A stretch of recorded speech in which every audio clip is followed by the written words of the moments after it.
નમસ્તે. મારું નામ વર્ષા હેરમા પરમાર છે. મારા વિશે, મારા સંઘર્ષ વિશે તમે આ રાજપૂત સ્વાભિમાનના લેખમાં વાંચ્યું જ હશે. એટલે હું પરીક્ષાની તૈયારી કેવી રીતે કરવી અને પરિવારે શું ધ્યાન રાખવું એના વિશે વાત કરીશ. જ્યારે કોઈ વ્યક્તિ મનથી માની લે કે આ કામ હું કરી શકીશ કે આ કામ હું નહીં કરી શકું, ત્યારે એ જ પ્રમાણે થાય છે. એટલે તમે જો મનથી માની લો કે હું આ તૈયારી કરી શકીશ તો જ તમે તૈયારી કરી શકશો, નહીંતર નહીં કરી શકો. હું મારી વાત કરું તો હું કોલેજમાં ભણતી હતી ત્યારે મને ન્યૂઝ જોવા ઓછા ગમે, સમાચારપત્રો વાંચવા ઓછા ગમે, તો સામાન્ય જ્ઞાનનું વાંચવું મને બહુ નહોતું ગમતું. એટલે સ્પર્ધાત્મક પરીક્ષાની દ્રષ્ટિએ જોઈએ ને તો મારું સામાન્ય જ્ઞાન શૂન્ય હતું. અને મારા ભાઈને હું યુપીએસસીની પરીક્ષાની તૈયારી કરતા જોઉં ત્યારે મને એમ થાય કે ઓહો, આટલું બધું આમાં વાંચવું પડતું હોય છે, તો હું તો આ ના જ કરી શકું. એટલે મેં મારી જાતને બાંધી દીધી હતી કે હું આ ના કરી શકું, તો એ આપણે ના જ કરી શકીએ. પરંતુ જ્યારે એમકોમમાં મેં બેંકની એક્ઝામ આપી અને હું એમાં પાસ થઈ ગઈ, એટલે પછી એ વખતે તો નક્કી જ કરી લીધું કે ચલો હવે મને પેન્શનવાળી નોકરી મળી ગઈ છે, મારે આગળ કંઈ કરવું નથી. એટલે હું નોકરી કરતી હતી. એ દરમિયાનમાં 2013ની સાલમાં યુપીએસસીનો મારો ઉંમર પ્રમાણે એક એટેમ્પ જતો હતો. તો મને એમ થયું કે લાવને એકવાર ટ્રાય તો કરી જોઉં, ટ્રાય કરવામાં શું જાય છે. તો એ વખતે મેં પરીક્ષા આપી. તો મારે એમાં જે સીસેટના માર્ક્સ હોય છે એ લોકો તૈયારી કરીને જે આપતા હોય છે ને જે માર્ક્સ મેળવતા હોય એના કરતાં મારે વધારે હતા. ત્યારે મને એમ થયું કે નહીં, આ તો હું કરી શકું છું, હવે મારે ખાલી સામાન્ય જ્ઞાન પૂરતું ધ્યાન રાખવાનું રહેશે. એટલે પછી મેં તૈયારી ચાલુ કરી અને વર્ષ 2014માં રજાઓ મૂકી બેંકમાં અને પરીક્ષાની તૈયારીઓ ચાલુ કરી. એટલે જ્યારે મનથી મને એમ થયું કે ના હું કરી શકું, તો પછી આપણે કરી શકીએ. પછી મેં કોઈ પણ ક્લાસ વગર ફક્ત મારા ભાઈના માર્ગદર્શન હેઠળ મેં તૈયારી કરી. તો વાંચવાથી જ આપણું એ જ્ઞાન આપણે વધારી શકીએ છીએ. એમાં પછી ક્લાસની જરૂર એવું મને નથી જણાય કે, કારણ કે મારા પાસે મારા ભાઈનું માર્ગદર્શન હતું. એટલે એક સાચું માર્ગદર્શન ખૂબ જ જરૂરી છે. આપણે ક્લાસને શું કરવા જરૂર પડે છે, ત્યાં ભણાવવાથી કે આપણે બધું તરત આવડી જાય એવું નથી હોતું કે આપણે વાંચવાથી પણ આપણને આવડી જાય, પણ આપણને માર્ગદર્શનની જરૂર હોય છે એટલે આપણે ક્લાસમાં જવું પડે છે. એટલે એ વખતે મારા ભાઈના માર્ગદર્શન હેઠળ મેં તૈયારી કરી. તો મેં એટલું હું સમજી એ હું તમને અત્યારે કહેવા માગીશ કે પ્રિલિમિનરી પરીક્ષાની જ્યારે તમે તૈયારી કરો છો ત્યારે એમાં જુદા જુદા વિષયો હોય છે. તો આપણે જોઈએ છીએ હાલ કે કોઈ પરીક્ષાની જાહેરાત આવે ત્યારે એ પરીક્ષાને સંબંધિત જુદા જુદા પ્રકાશનવાળા એક પુસ્તક બહાર પાડતા હોય છે જેની અંદર બધા વિષયો સાંકળી લીધેલા હોય છે. તો એવી બુક પહેલાં આપણે કોઈ દિવસ એ રિફર ન કરવી. દરેક વિષયના પ્રમાણે એની જે રેફરન્સ બુક આવતી હોય છે એ આપણે ધ્યાને લેવાની રહે. કારણ કે તમે જ્યારે પૂરું ડિટેલમાં વાંચ્યું હશે તો જ ગમે ત્યાંથી પ્રશ્ન પૂછાશે તો તમને આવડશે. પણ તમે ટૂંકમાં વાંચી લો કે કાં તો પછી ઓલા વન લાઇનર ક્વેશ્ચનની બુક આવતી હોય છે એ વાંચો તો એ ચોક્કસથી તકલીફ અનુભવવામાં આવશે. એટલે રેફરન્સ બુક લેવી. આપણે જોઈએ તો જુદી જુદી રેફરન્સ બુક આવતી હોય છે. તો 5-6 રેફરન્સ બુકના બદલે 1 કે 2 રેફરન્સ બુક તમે લો અને એ 3-4 વાર વાંચો તો એનો તમને વધારે ફાયદો રહેશે. પહેલી વાર જ્યારે વાંચો ત્યારે ખાલી વાંચી જવાની, બીજી વાર તમે જ્યારે વાંચો છો ત્યારે એમાં અંડરલાઇન કરવાની, ત્રીજી વાર જ્યારે વાંચો છો ત્યારે ખાલી જે અંડરલાઇન કરેલો છે એ જ ભાગ વાંચવાનો, જેથી તમારો સમય પણ બચી જશે અને જે ખરેખર જરૂરી માહિતી છે એ જ તમે ગ્રહણ કરશો. એટલે પ્રિલિમિનરી પરીક્ષામાં દરેક વિષય અનુસાર રેફરન્સ બુક તમે વાંચવાનું રાખો. બીજું એ કે તમે એક મિત્ર વર્તુળ બનાવો. જ્યારે તમે તૈયારી કરતા હો આવી સ્પર્ધાત્મક પરીક્ષાની ત્યારે આવી જ તૈયારી કરનારા બીજા કોઈ મિત્ર હોય એમની સાથે સંબંધ કેળવીને તમે દરરોજ ગ્રુપ ડિસ્કશન કરો. ગ્રુપ ડિસ્કશનથી શું થશે કે તમે દરરોજ ચર્ચા કરો છો તો જે ચર્ચા કરી હોય એ તમને બહુ લાંબા સમય સુધી યાદ રહે છે. બીજું એ કે તમને કંઈક નવું આવડતું હોય કાં તો તમારા મિત્રને કંઈક નવું આવડતું હોય તો તમે એક નવું જાણવા મળશે. તમને જે આવડતું હોય તમે એને શીખવાડશો તો તમારી એ યાદશક્તિ ખૂબ જ દ્રઢ થઈ જશે. તમે જે વાંચેલું છે એ તમને ખાસું યાદ રહેશે અને એને જો નવું કંઈક વાંચ્યું હોય તો એ તમને જાણવા મળશે. એટલે ગ્રુપ ડિસ્કશનનો ખૂબ જ ફાયદો થાય છે. બીજું એ કે તમે બધા એક જ માનસિક પરિસ્થિતિમાં હો એટલે એકબીજાની હૂંફ પણ મળી રહે. પછી જ્યારે તમે આવી રીતે વાંચતા હો ત્યારે અમુક સમયાંતરે પેપર આપવાનું રાખો. કારણ કે ડાયરેક્ટ તમે પ્રિલિમિનરી પરીક્ષા આપવા જશો અને એ વખતે જ્યારે તમે પેપર એટેમ્પ કરશો તો શું થશે કે તમને એમ થશે કે સમય ઓછો પડ્યો, તમને અમુક પ્રશ્નો છૂટી જશે એવું લાગશે. તો જ્યારે તમે એની પહેલાં પ્રેક્ટિસ કરેલી હોય તો આવો પ્રશ્ન નહીં ઉદ્ભવે.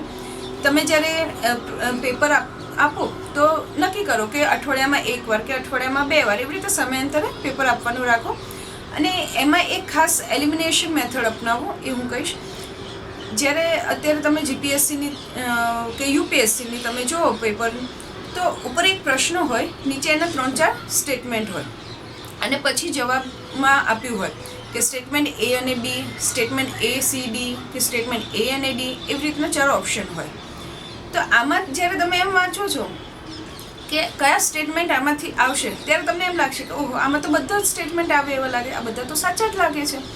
પણ જ્યારે તમે એને ઊંધી રીતે જોશો, નેગેટિવ, કે આમાં કયું સ્ટેટમેન્ટ નહીં આવે, ત્યારે તમે સાચો આન્સર જલ્દીથી મેળવી શકશો. કે તમે ધારો કે એમ જુઓ કે સ્ટેટમેન્ટ સી આમાં નથી આવ્યું, તો તમે એના 4 જે ઓપ્શન છે એમાં જોઈ લો કે કયા ઓપ્શનમાં સ્ટેટમેન્ટ સી લખેલું છે. તો એ ધારો કે 2 ઓપ્શનમાં હોય તો એ તરત જ નીકળી જાય, એટલે ખાલી તમારે બીજા જે 2 ઓપ્શન બાકી રહે છે એનું જ વિચારવાનું રહે. એટલે એલિમિનેશન મેથડ ખૂબ જ સારી રહે છે, એ મેં અનુભવ્યું છે. એટલે તમે એનો ઉપયોગ કરો અને જે પ્રેક્ટિસ કરો પેપરની એ મેં ધ્યાન રાખો. પેપરની તમે જે પ્રેક્ટિસ કરશો ને ત્યારે શું થશે, પેપર તમે એકવાર આપો અને પાછી ફરી વાર વાંચો જ્યારે એ પુસ્તક, ત્યારે તમને એમ થાય હા ઓલામાં આવી રીતે પ્રશ્ન પૂછ્યો હતો એટલે મારે આમ વાંચવું છે. એટલે તમને કેવી રીતે વાંચવું એનો પણ ખ્યાલ આવશે. એટલે પેપરની ખૂબ જ પ્રેક્ટિસ કરો. બીજી મેઇન્સની પરીક્ષા માટે હું એ કહીશ કે તમે તમારી નોટ્સ બનાવો. પ્રિલિમિનરી પરીક્ષા તમે આપી હોય એ વખતે તમે જુદી જુદી રેફરન્સ બુકનો ઉપયોગ કરેલો છે, તો એ બધી રેફરન્સ બુક વારાફરતી બધી ન વાંચવી પડે એના માટે તમે તમારી એક નોટ્સ તૈયાર કરો અને મેઇન્સ માટે એક પેપર લખવાની પ્રેક્ટિસ રાખો. કારણ કે આપણે અત્યારે જો એ નિબંધ પૂછાતા હોય છે ને, તો તમારે જ્યારે લખવાની પ્રેક્ટિસ હશે ને તો જ એમાં તમે સારી રીતે લખી શકશો. એટલે મેઇન્સ માટે તો એ જ કે તમારી એક નોટ્સ બનાવો અને તમે પેપર લખવાની પ્રેક્ટિસ રાખો. ઇન્ટરવ્યૂ માટે હું એમ કહીશ કે ઇન્ટરવ્યૂમાં કઈ રીતે પ્રશ્નો પૂછાય.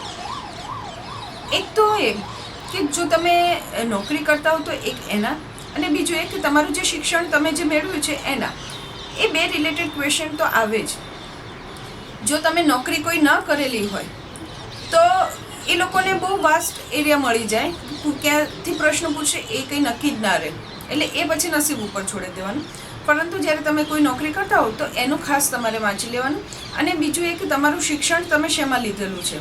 કારણ કે એ લોકો એટલી તો આશા રાખશે કે તમે જેમાં ભણીને આવ્યા છો, જેમાં તમે અત્યારે હાલ નોકરી કરી રહ્યા છો, તો એનું તો તમને જ્ઞાન હોય જ. જે પરીક્ષા માટે તમે અત્યારે ઇન્ટરવ્યૂ આપી રહ્યા છો, જેની તમે જે નોકરી માટે, તો એ નોકરી વિશે અમુક કદાચ તમને ખ્યાલ ન પણ હોય, કારણ કે હજી આપણે એમાં ગયા જ નથી, તો એનું આપણને પૂરતું જ્ઞાન ન પણ હોય. તો એમાં કોઈ પ્રશ્ન નહીં આવે તો ચાલશે, પણ તમે જે ભણ્યા છો, તમે જે નોકરી કરો છો એના પ્રશ્નો તો આવડવા જોઈએ. તો એના માટે તમે કઈ રીતે તૈયારી કરશો કે તમે તમારા પ્રશ્નો જાતે બનાવો.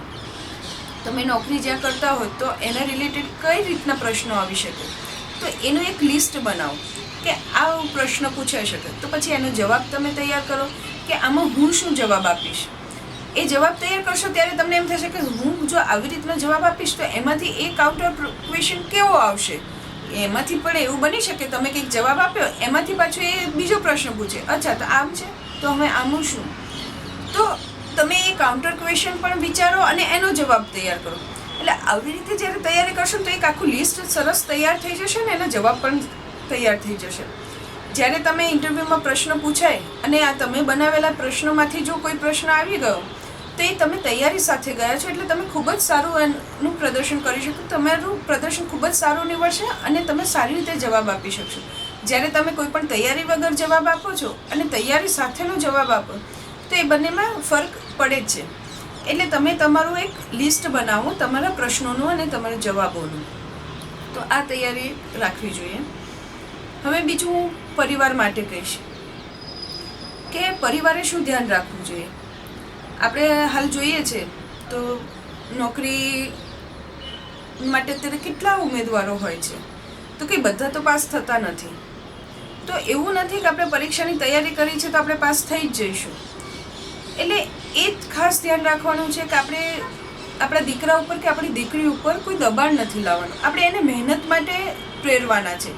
એને કહેવાનું છે કે તું મહેનત કર, પરિણામ જે આવશે એ અમને મંજૂર છે. મહેનત ઓછી પડશે એ મંજૂર નથી. તો મહેનત કરવા માટે એને પ્રેરણા આપવાની. મેં અત્યારે જોયેલું છે ઘણા પરિવારમાં એવી રીતે થતું હોય છે કે કોઈ બે ભાઈબંધ કે બે બહેનપણી જોડે તૈયારી કરતા હોય કે કાં તો કોઈના ફ્રેન્ડના છોકરો કે એ તૈયારી કરતા હોય ત્યારે એવું કહેતા જોવા મળ્યા છે પરિવાર મને કે એમ કહે છે કે જો ઓલો તો કેમ પાસ થઈ ગયો, એને નોકરી મળી ગઈ, ઓલી દીકરીને નોકરી મળી ગઈ, તું હજી શું કરે છે, તું સરખું વાંચતો નથી કે તું સરખું વાંચતી નથી. એવું ક્યારેય ન કરવું. જેટલા પરીક્ષા આપે છે બધા કે પાસ નથી થતા. અને બની શકે કાં તો એની તૈયારી ઓછી હોય કાં તો એનો નસીબ એને સાથ ના આપતું હોય. અને આ એકવાર પરીક્ષા આપીને પાસ થઈ જાય એવું નથી. આમાં આ પરીક્ષાઓ સમય માગી લે છે. આમાં ઓછામાં ઓછી 1 કે 2 વર્ષની મહેનત તો જોઈએ જ છે. એટલે આ ખૂબ જ ધીરજપૂર્વક તૈયારી કરવી પડે આમાં. અને તમારા દીકરા અને તમારી દીકરીને તમારો સાથ આપો, એના ઉપર દબાણ ન લાવશો, એને મહેનત કરવા માટે જ પ્રેરો, એટલું હું કહીશ. કારણ કે એને તમારા સાથની જરૂર છે. બીજું કે તમે અત્યારે અમારા લેખમાં વાંચ્યું કે મને બેંકની નોકરી દરમિયાન મેન્સની પરીક્ષા માટે સમય નહોતો મળતો, તો મેં નોકરી છોડી. મારી પેન્શનવાળી નોકરી હતી છતાંય મેં છોડી. તો ક્યારે મેં છોડી? કે મને વિશ્વાસ હતો કે હું આગળ કોઈ સારી નોકરી મેળવી શકીશ. કારણ કે એ વખતે એક તો મેં નાયબ સેક્શન અધિકારીની પરીક્ષા આપેલી હતી અને એનું પરિણામ નહોતું, પણ મને વિશ્વાસ હતો કે આમાં મારે સારું પરિણામ આવી શકશે. અને બીજું એક મેં આટલી તૈયારી કરેલી હતી તો મને એમ થયું કે હું કદાચ કંઈ નોકરી નહીં પણ મેળવું તો હું કંઈ સારા ક્લાસીસમાં કોચિંગ આપીશ અને મારી જે બેંકમાં આવક હતી એટલી જ હું આવક મેળવી શકીશ. એટલે મને આત્મવિશ્વાસ હતો, ત્યારે મેં નોકરી છોડી. એટલે ભવિષ્યમાં શું કરશો એનો એક પ્લાન બનાવીને પછી તમે આગળ પગલું ભરો. એટલે પરિવારની હૂંફ આમાં ખૂબ જ જરૂરી છે. મને જો મારા પરિવારનો સાથ ન મળ્યો હોત તો હું આટલી આગળ વધી જ ન શકી હોત. એટલે પરિવારે ખાસ ધ્યાન રાખવાનું છે, એને માનસિક સપોર્ટ આપવાનો છે તમારે. બસ આટલું જ કહેતા હું વિરમું છું.